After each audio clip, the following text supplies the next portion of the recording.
Okay, good afternoon. Today is Wednesday, June 30th at 1 p.m.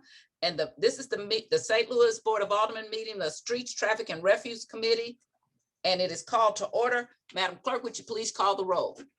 Alderman Boyd, Present. Alderman Vaquero, Present. Alderwoman Boyd,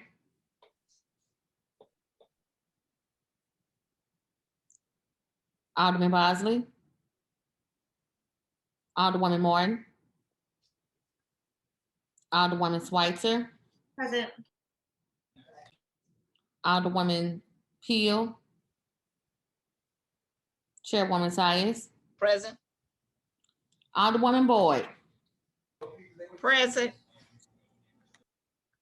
Alderman Bosley, Alderwoman Morton, Alderwoman Peel. 5 present, you have quorum. Thank you, Madam Clerk. First order of business is, third order of business, is approval of the minutes from yesterday. I'd entertain a motion that we approve the minutes of Wednesday, June 29th, 2021 from the Streets Committee. So moved. Second. Madam Clerk, if you would call the roll. Alderman Boyd, Aye. Alderman Vaquero, Aye. Alderwoman Boyd, Aye. Alderman Bosley,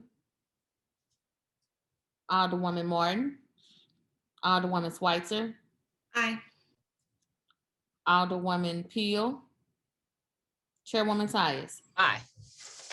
And Chairwoman, just to point out, on the agenda, under the approval of minutes, it has minutes of the Wednesday, June 29th. That should actually be Tuesday. Tuesday, I'm sorry, that's right, because today is We Wednesday. were just reading how it was on the agenda. I know, but I knew that that wasn't true. I got to stop being a follower and more of a leader. Okay, so my correction is we approve the minutes of Tuesday, June 29th, 2021. By your vote, we've approved the minutes of Tuesday, June 29th, 2021 of the Streets Committee. We do not have any board bills or resolutions. This is our organizational committee under item number 6 regarding an investigation of the city's toll lot. As I was saying before, when we were off camera, this has been an ongoing incident of problems that have been at the toll lot for a very long time. I can remember back in the 90s, in 94, 95, that we were having problems. And each time we have an investigation, and it was with the police and everything else. And then we do the investigation, it go away for a while, then it popped back up. You know, so this has happened over decades. About in January or February, I started to hear from some elected officials about some problems that were happening at the toll lot. And they were extremely upset. Some of their relatives worked there. And then in February and March, I started to watch television, and there were all kinds of problems going on at the toll lot. And some of them are the same problems that we've had over the years. And so when I chose streets, I knew this probably was going to be an item that we would have to look into. When I do investigations, I don't have a point of view of something I'm looking for, or just because it's been on the television, that doesn't make it so. People a lot of times will make false allegations. I've learned over the years of practicing law when I used to. And so mine is a fact finding kind of thing. You know, how do the facts lead us? Not anything that's going to be salacious or we're trying to out somebody. We want the citizens of the St. Louis to have a fair way to retrieve their cars. We want to make sure we're being honest with people. We don't want people to be taking advantage of the system. I found that within the system, often that's where problems occur. I used to be in retail years ago, and I worked at a certain store. First time and only time I've had to have a lie detector test. And they fired everybody but myself and 2 other people. And they were all because it was an inside stealing. It was a lot of stealing. It was inside, because once people get to know the rules and how it works, sometimes people just are tempted to do things they're not supposed to. Sometimes they don't think that it's wrong. You know, the borrowing of a car to let police officers or certain people who are related to police officers drive around, although people may not think that's wrong.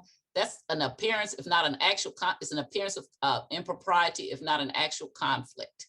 I would never think that that would be all right. So Sometimes people just get some kind of lax about how things are done, and oh, this will be okay.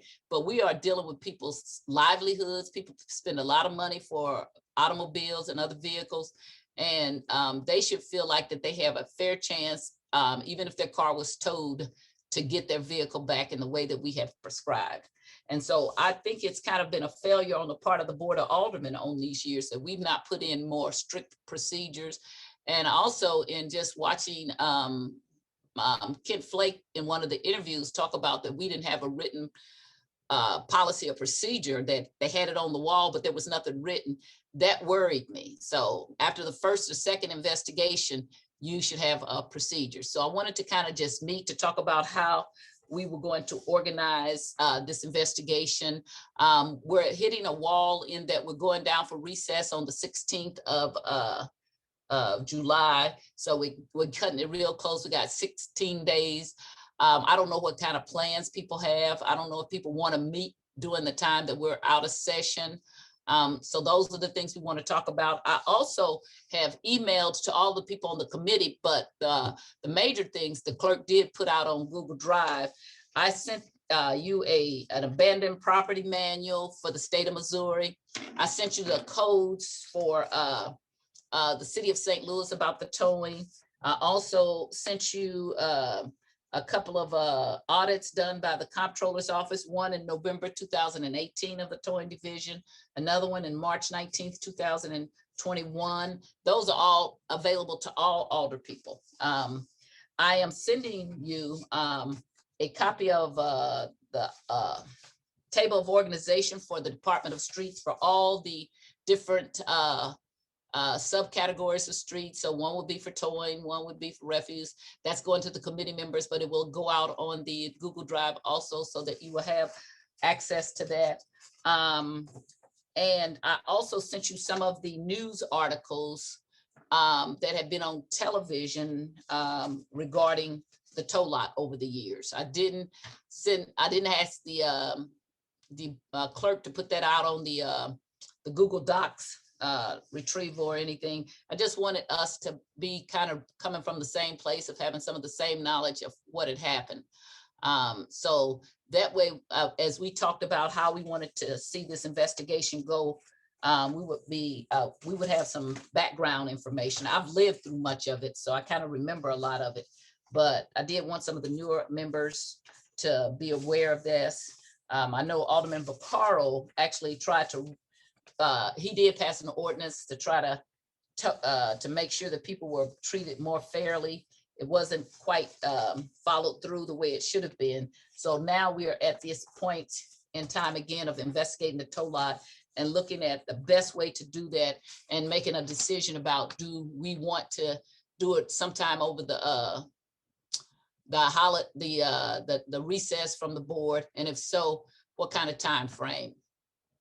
And I'm open. I want to just have discussions. If you guys want to unmute your mics, if you have ideas, and then I'll tell you some of the things I jotted down, but I want to see what other people thought about it. Nobody? I do. Okay. I'm aware of it. You did send us a lot of great information. It brought back a lot of memories, because I remember a lot of that stuff that was going on. But you're correct. I just kept waiting to see what was going to happen to change. But it just seems like it just was quieted down, and then it was no accountability. And so I think we have a lot of work to do. And I think I responded in an email that told you we just have a lot of work to do. And I'm glad that you sent that information out to help other people see what was going on at that time and period. But a lot of stuff that you said I wasn't aware of. I didn't know audits had been done, and I didn't know that they had processes in place and they weren't following them. So that was good information. So thank you. Okay. I like that word you used, accountability. Alderman Vaccaro. If it's open. Like Yes. that. So yeah, this reminds, my parking lot bill reminds me of the speed hump bills, reminds me of the smoking ordinance. we pass something and then it's like, they always go around it. We pass what we believe. So I passed that bill that said, you know, if you own the car and you're a victim of crime, you should get it back. And if you looked at that news story, they said, well, you didn't title it, so you don't have a title. Even though Don Brown Chevrolet went over there, even, you know, said, look, she owns this car. She didn't have the car but 30 days and, you know, got stolen. It's just funny that no matter how we write this stuff, they always find some stupid way around it. And I know, you know, I don't know who, but I know back in the day, parts made it off those cars. You know, if a friend needed an alternator or an air conditioning compressor or whatever. So I mean, I don't know how you would put together. I want to try, but I mean, we need to put together something like I was saying, where the VIN needs to be on the car. They're going to say, oh, well, we don't have the people to do this, but they need to document that the radio is still in the car, that the car still has the engine in it, you know, with pictures. I mean, if you go through almost any valet parking, like even a casino, they video your car. So when you come out and say, hey, that window wasn't broke or the car wasn't scratched, you know, they say, well, yes, it was. It seems to me that, you know, I'm not accusing anybody of anything, but it seems to me that that place is, you know, the opportunity to take things appropriately or inappropriately, whether you think, well, this car is going to go to auction anyway, or it's going to be crushed, so I'll go ahead and take the air compressor off of it. There should not be one tool. Tools should be vanished from that place. You know, maybe just a pair of pliers to disconnect the battery, but the tow truck could do that. You know, but there's no reason to have a full socket set and everything you need to disassemble something. So I don't know. I mean, these are all things that, you know, we can put in a bill, and they're going to say, well, we don't have the people. But you know what? If you can't take a handful of pictures to show that the car was intact, I also think, like I was saying before, there should be at least 3 attempts to get a hold of an owner. And if there's 3 attempts, they should be documented, you know. And again, I really am upset, especially when you got a young lady, a single young mom that, you know, bought a car that she had now paid. She had to pay actually to have it repoed out of the yard so that she could pay the repo company to get her car back, even though the bank and everybody was working, it cost her over $1,000. I sent the story out. If you didn't see it and you want me to send you a link to it, I will. I think we need to really, you know, I think we really need to put a lot in this bill and almost think of any scenario that you couldn't even possibly think that anybody would imagine we would do, and put it in there, because whatever we could think of, they probably thought of something else. So anyway, I'll jump off, but I do want to be a part of this process. I want to write something that even part of it might sound completely like, no, nobody would do that, but they probably would. So, okay, I'm just going to listen from here. Okay, Alderman Boyd, Jeffrey Boyd. Okay. Yeah, thank you, Madam Chair. Out of curiosity, will someone from the tow lot be presenting at today's hearing? No, this is just an organizational meeting where we talk about what we're due. Then we're gonna make a list of who we're gonna invite, you know, so I want it to be organized.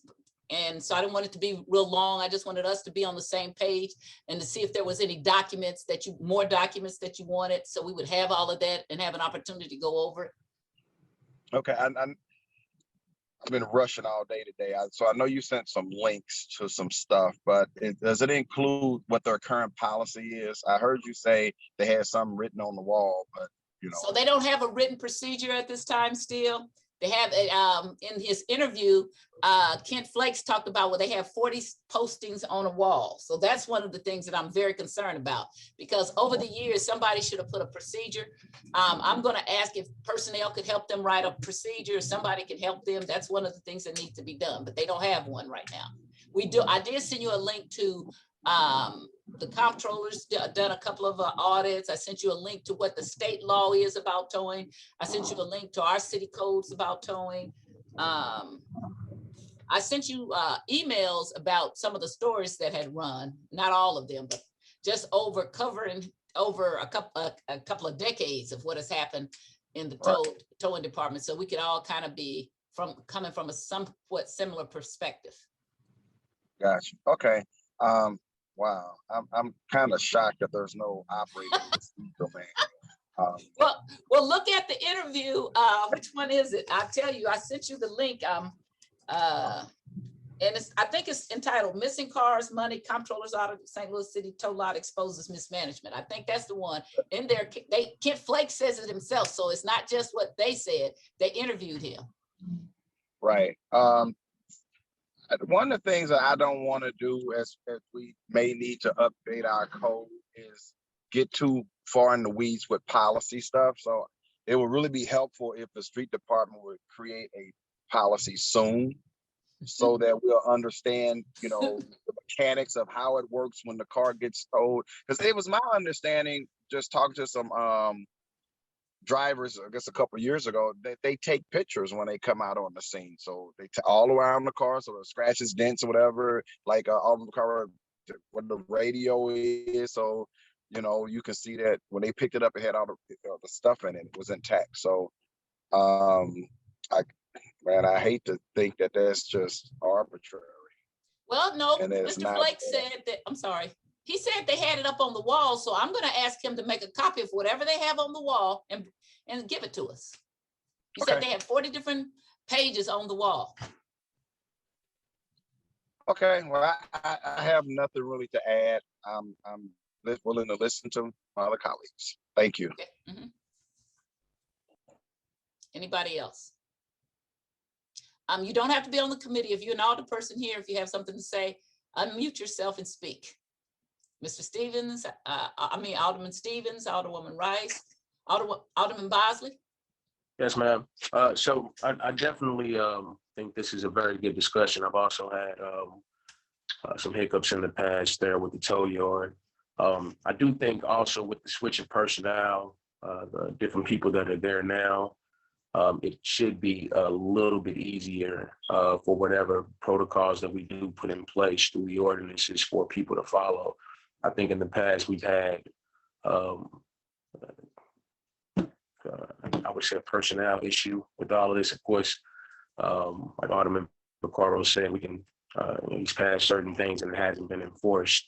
I know we have a good parking manager there now, and I'm sure that whatever it is that we put in place as far as some rules and regulations around it, because there are some things that definitely need to be cleaned up. I think as long as we work on that personnel piece, especially with it being a good time where we have some funding that's coming down the pipeline, this should, I think it's a great time for us to be able to add those particular personnel positions if needed to be added to do these extra things that would need to be, we need manpower for. So yeah, definitely looking forward to finishing being part of the discussion. So I think this is a very, very good discussion to have. And yeah, let's figure it out. Thank you. Anybody else? Alderwoman Schweitzer. Hi, Madam Chair. I'd be interested in having the people from the Comptroller's office who've been doing the audits that we have to come present so we can ask questions about those audits. From the 2017 audit, it looked like there were some actions that the tow lot said that they would be taking to fix some of the concerns. I don't see those same I see some comments also in the 2021 observation. They've had their comments. So just to make sure all of those things were done and that the process that have already happened have been followed. Thank you. Okay, that's good. So the comptroller, the people at the tow lot, let me ask you a question. How many has anybody here visited the tow lot or ever been to the tow lot? No, not yet.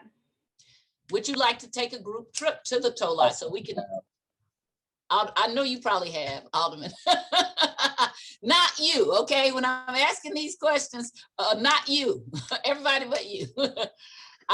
Would you like to take a group trip to the tow lot? You know, we used to actually get a bus and we would do these things, and that I've already inquired with the clerk about doing that, not only to the tow lot, but also to the dumps at each end of the city and to the city streets department. So since we are the people that are the oversight, that we should know what we are doing and what committee, what facilities we are responsible for oversight. Anybody interested in going to the tow lot as a group? Okay. I am. All right, great. Okay, so I've already inquired. So I'll let you know. I asked the clerk to find out, because when he and I were serving together, they used to send a bus to the front and we would get on and we would take tours of we've been out to the water site up on Hall Street. We've been out to Medium Security Institute when I was the chair of public safety. So we visited various sites. And I think that sometimes you don't understand something until you see it. When I called over to talk to Mr. Young, he told me,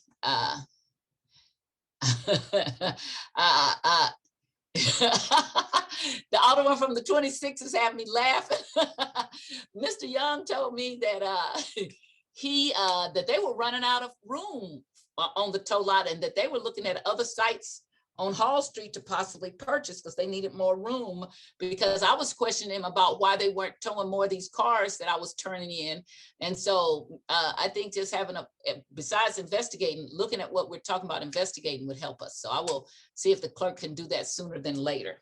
The other thing I want to bring up is we have some people who want to testify but still work for the city. I want to kind of get your ideas about what does whistleblower protection look like? How do we do that? There are some people who don't work for the city anymore or don't care and want to testify. So I've already been contacted by them, but there are a few who do want to keep their jobs. And one of them we're getting sued for right now because that person did come forth and feels like that they were dismissed because they were whistleblowers. So I want to just get your thoughts about how we protect a whistleblower. Alderman Stevens, your hands is up. Yes, Madam Chair, thank you. And thank you for always allowing me to observe these meetings. I stay on camera just because I feel that it holds me accountable.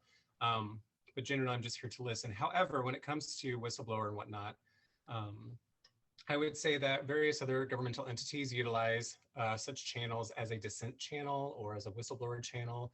One was recently implemented by Mayor Jones here in City Hall, which she announced to the community, the City Hall community, in her first days of office. So I believe that the infrastructure already exists, both with whistleblower protections and with the means of sort of anonymous communication thereof, if that proves helpful for the So I do, but so what I'm going to more, and I think as a defense lawyer, I'm sorry, that's what I do. I still think of myself as a public defender all these years. So if somebody wants to testify, do we have a mechanism they could testify?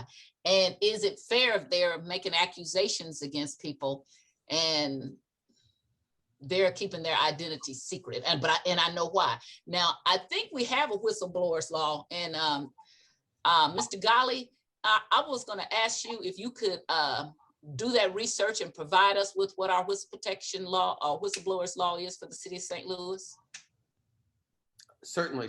I'll actually take a look right now and send it to you if I can find it real quickly here. Okay. So, Mr. Stevens, I'm sorry. Alderman Stevens, I'm sorry, I interrupted. No, Madam Chair. And again, I'm just a guest of this committee, so I appreciate you allowing me to speak. I just wanted to sort of note that it was always a big deal in public libraries how we sort of negotiate information, but also privacy and confidentiality. So that was just sort of my background with it. And maybe we I have don't have particular them background. testify. Maybe we do let them submit in writing, and long as we can verify what they're doing. I don't know. That's what I'm asking. Would that be suffice to the committee if somebody submitted some things and we could investigate it independently?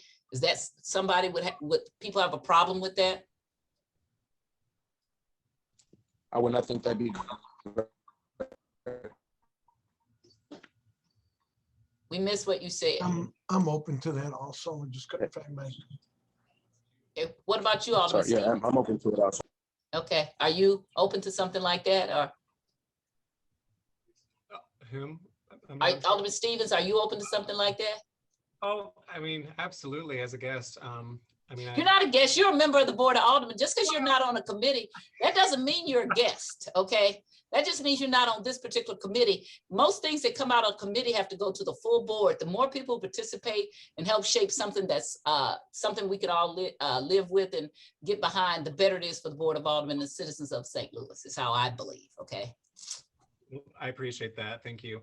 And I believe that contingent on Mr. Galley's legal counsel's opinion of it, that a sort of anonymous letter or written testimony would suffice for my needs as the 12th Ward Alderman. And that would track with other methods of whistleblowing that I've seen in other various not-for-profit institutions in St. Louis. So with that, I yield back. Thank you. Okay. Anybody else? Alderwoman Evans, what about you?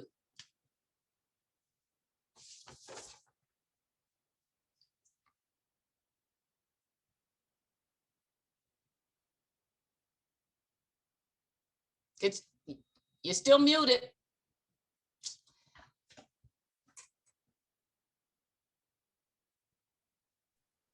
Can you hear me Okay. now? I can. Okay, I'm sorry. I have no comments at this time. I got on late. I'm just still trying to catch up with what's being said and what's being talked about. Okay, all right. So if everybody doesn't have a problem with that, I want to kind of look at a timeline. What is the committee's preference about, do we go ahead and start this and then try to do it in a week or between now and when we go down? Is that what the preference would be? Do we do it while we're out? I'm open to all kind of things, but I know that a lot of times people look forward to the time